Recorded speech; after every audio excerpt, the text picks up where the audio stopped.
depuis le début de cette épidémie de fièvre hémorragique à virus Ebola, nous avons enregistré en République de Guinée 495 cas et 363 décès, et toutes formes confondues. Je veux parler des cas confirmés, cas probables et les cas suspects. Et aujourd'hui, dans notre pays, les préfectures les plus touchées sont notamment Guéguédou, qui est l'épicentre, en plus au Conakry, qui a enregistré à peu près 95 cas et environ 42 décès, et Guéguédou a 285 cas et 247 décès. Et vient ensuite Massanta, qui a 39 cas et 29 décès. Et ce sont les préfectures les plus touchées. Dans notre pays, il y a déjà 11 préfectures. Et celles en dernière qui ont été affectées tout dernièrement, c'est la préfecture de Sigiri et de Zérékoré. Le cas de Zérékoré est survenu suite à l'arrivée d'un de nos compatriotes qui est basé au Libéria et qui a fait les signes de cette maladie. Et donc il est venu dans sa famille d'origine à Zérékoré et il est décédé il y a une dizaine de jours, et ses parents qui ont pris part à ses obsèques, et parmi lesquels nous avons enregistré 4 cas et 1 décès. Et les cas ont été immédiatement transférés au centre de traitement Ebola à Guéguédou. Donc au jour d'aujourd'hui, nous avons recensé tous les contacts et nous sommes en train de sensibiliser dans les familles. Il y a près de 100, à peu près 100 et quelques contacts qui ont été déjà recensés. Les investigations continuent afin qu'on puisse stopper aussi la transmission de cette maladie dans ces différentes préfectures. Au jour d'aujourd'hui, la Guinée compte près de 22 cas hospitalisés dans 3 de nos préfectures, notamment à Conakry où on a 14 cas. Parmi les 14, nous avons 9 cas confirmés avec 5 cas suspects.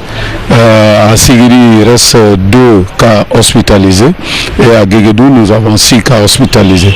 Les autres centres sont pratiquement fermés parce qu'on n'a pas de malades actuellement dans ces centres. Alors, les dispositions qui sont prises... Vous savez, tout récemment, au 1er août, il y a eu la réunion des chefs d'État de l'Union du fleuve Mano, où il y a eu des recommandations très importantes qui ont été faites pour que nous puissions renforcer les mesures qui étaient en cours.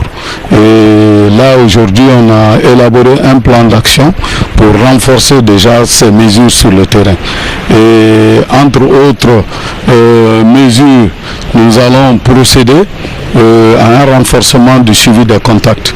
Et désormais, on a pris la décision qu'aucun contact ne doit quitter sa localité sans informer les services de santé et au mieux de rester dans sa localité jusqu'à l'issue des 21 jours. Et en plus, nous allons prendre aussi des mesures au niveau des marchés, des lieux de regroupement, surtout dans l'épicentre de cette maladie qui constitue la préfecture de Guéguédou, la préfecture de Foya au Libéria, la préfecture de Kailaoun en Sierra Leone, car ce sont ces 3 préfectures qui ont engendré plus de la moitié, près de 70% des cas de cette épidémie. Donc il a été recommandé de faire des mesures un peu plus musclées pour empêcher le regroupement afin de venir à bout de la transmission qui reste encore intense à ces niveaux. Donc en plus, nous allons former des équipes dans toutes les préfectures et renforcer la surveillance et préparer nos services de santé à recevoir les premiers cas en cas de survenue de cette maladie. Nous allons mettre un accent sur la phase de préparation et de prévention, tant au niveau communication qu'au niveau de la surveillance et de la prise en charge des cas. Mais il y a un certain nombre de mesures que nous voulons faire appel à la population pour que chacun tienne ça près de lui, dans l'esprit, car nous avons constaté que près de 70% des cas d'Ebola survenus en Guinée, c'est suite à des manipulations de corps, soit de cérémonies funèbres.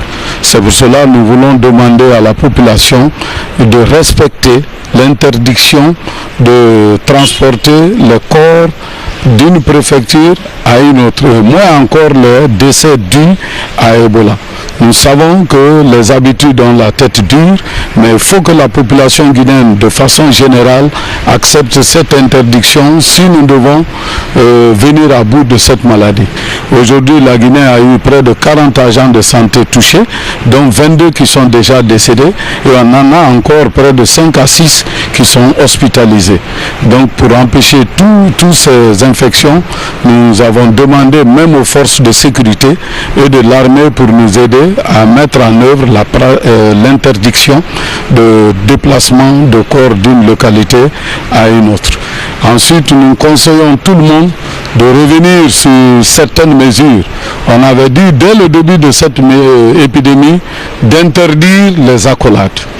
Nous savons que dans nos habitudes, les Guinéens aiment beaucoup se serrer la main, se donner des bises en cas de rencontre. Et comme cette maladie, le mode de transmission, c'est vrai, c'est par contact à travers les salutations, nous devons mettre un accent sur ça. Jusqu'à ce qu'on déclare la fin de cette épidémie, nous voulons que les accolades cessent. Quand vous vous rencontrez, vous pouvez lever vos mains pour vous signifier que vous vous saluez ou bien tenir le coude, mais pas vous serrer les mains. Car les mains qui nous servent de moyens de travail, de moyens pour manger, ce sont les mêmes mains qui sont en train de véhiculer cette maladie. Et ce qu'on peut ajouter à ça, c'est le lavage systématique des mains. Après une journée de travail, rentrer à la maison, il faut laver les mains. Vous pouvez avoir touché des objets ou bien toucher des choses qui peuvent vous amener cette infection-là, surtout au moment de manger ou bien en vous grattant l'œil ou bien même en vous grattant dans les narines. Je vous rappelle qu'il y a une infirmière du Gabon qui avait bel et bien des gants. Il a eu des démangeaisons aux yeux et en voulant frotter ses yeux, le virus est rentré par l'œil et elle est décédée 3 jours plus tard. C'est pour cela que nous demandons à tout le monde de veiller à ses mains. Et même le cas du Nigeria, c'est quelqu'un qui était protégé. Mais il a eu une démangeaison au niveau du cou, il a gratté son cou où il avait une égratignure et le virus est rentré par sa peau. Donc c'est pour vous dire que si vous ne lavez pas vos mains de façon systématique et évitez de contacter les autres avec les mains, vous pouvez vous infecter par ce virus.